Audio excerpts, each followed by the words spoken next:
I want to be honest with y'all about my biggest failure.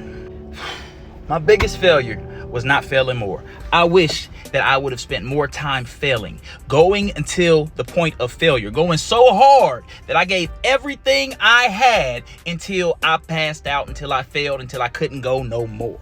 Because failure's not bad. We make failure seem like a bad thing, but sometimes, most times, depending on your mindset, failure is the best thing that you can do. Failure is where you gather information, where you get new data, where you figure out what needs to change, how you need to adapt to get to the goal you got in mind. I'm leaving the gym right now.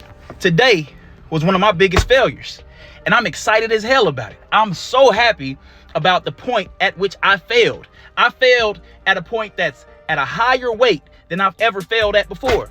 As long as you failing up, continue to fail. Your relationship with the word failure is 100% up to you.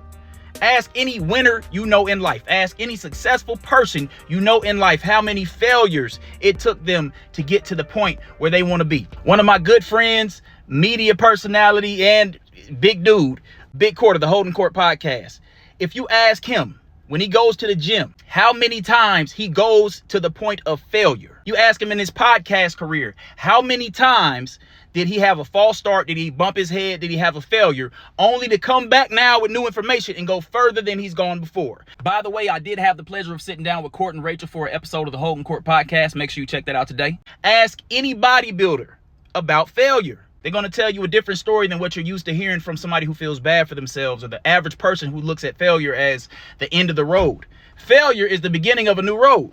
Your failure lets you know what you need to do different next time. Your failure also lets you know how far you've come. Because if you're doing this thing the right way and you compare your failure from 1 week into your journey to your failures 1 year into your journey, you still up.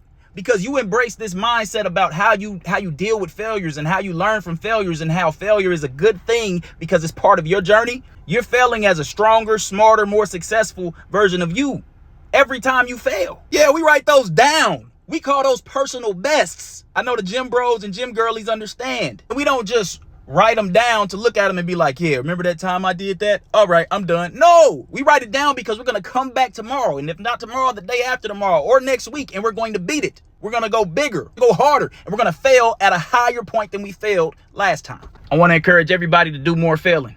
Do more failing. But make sure you're not just failing because you gave up. Make sure you're failing because you're pushing harder. You're going further. You're trying to achieve a goal that's bigger than any other goal that you've achieved. And if you fail, good. Get back up. Do it again with the new information you have, with the new technique you have, with the new perspective you have, with the new insights you have. Continue to fail, but just make sure you keep failing up. Well.